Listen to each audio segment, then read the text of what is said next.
واقعہ کربلا کا مکمل بیان۔ واقعہ کربلا اسلامی تاریخ کا ایک انتہائی دلخراش اور اہم باب ہے۔ یہ واقعہ 61 ہجری 680 عیسوی میں محرم الحرام کی 10 تاریخ کو پیش آیا، جب نواسہ رسول صلی اللہ علیہ وسلم حضرت امام حسین رضی اللہ عنہ اور ان کے رفقا کو کربلا کے میدان میں شہید کر دیا گیا۔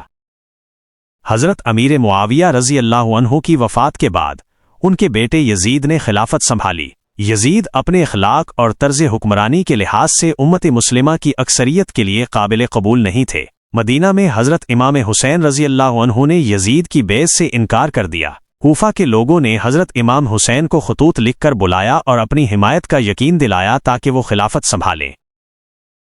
کوفہ کے بے شمار خطوط اور وہاں کے لوگوں کے اصرار پر حضرت امام حسین رضی اللہ عنہ نے اپنے خاندان کے افراد اور چند رفقا کے ساتھ مدینہ سے کوفہ کا سفر شروع کیا۔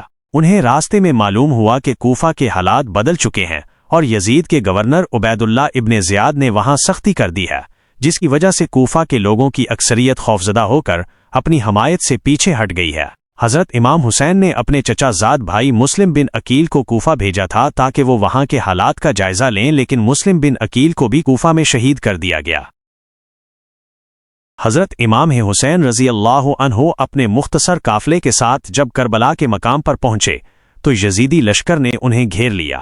یہ لشکر عبید اللہ ابن زیاد کے حکم پر حضرت عمر بن سعد کی قیادت میں تھا اور اس کا مقصد امام حسین سے یزید کی بیعت لینا تھا۔ امام حسین رضی اللہ عنہ نے بیش قیمت سے انکار کر دیا کیونکہ وہ جانتے تھے کہ یزید کی حکومت اسلامی اصولوں کے خلاف ہے۔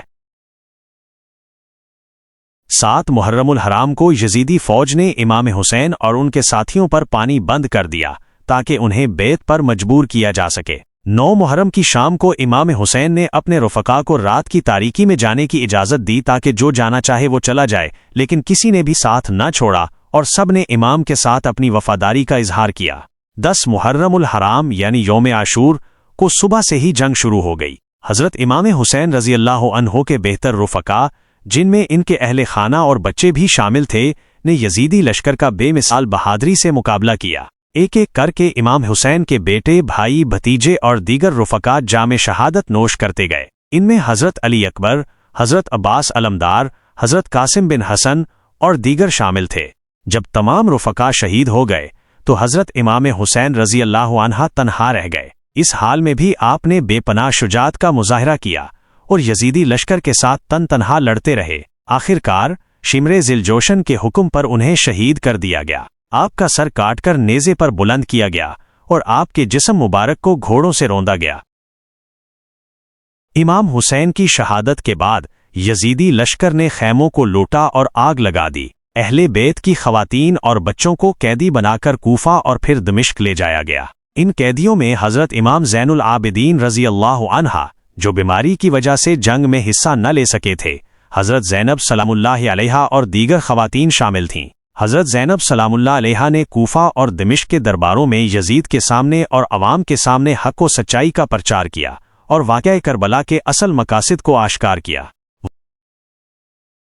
واقعہ کربلا صرف ایک جنگی واقعہ نہیں ہے، بلکہ یہ حق و باطل کی کشمکش، صبر، ایثار اور ظلم کے خلاف ڈٹ جانے کی ایک لازوال مثال ہے۔ حضرت امام حسین رضی اللہ عنہ نے اپنی اور اپنے خاندان کی قربانی دے کر اسلامی اصولوں کی بقا اور ظلم کے خلاف آواز اٹھانے کا سبق دیا۔ یہ واقعہ آج بھی مسلمانوں کو ظلم کے خلاف کھڑا ہونے اور حق کا ساتھ دینے کی ترغیب دیتا ہے۔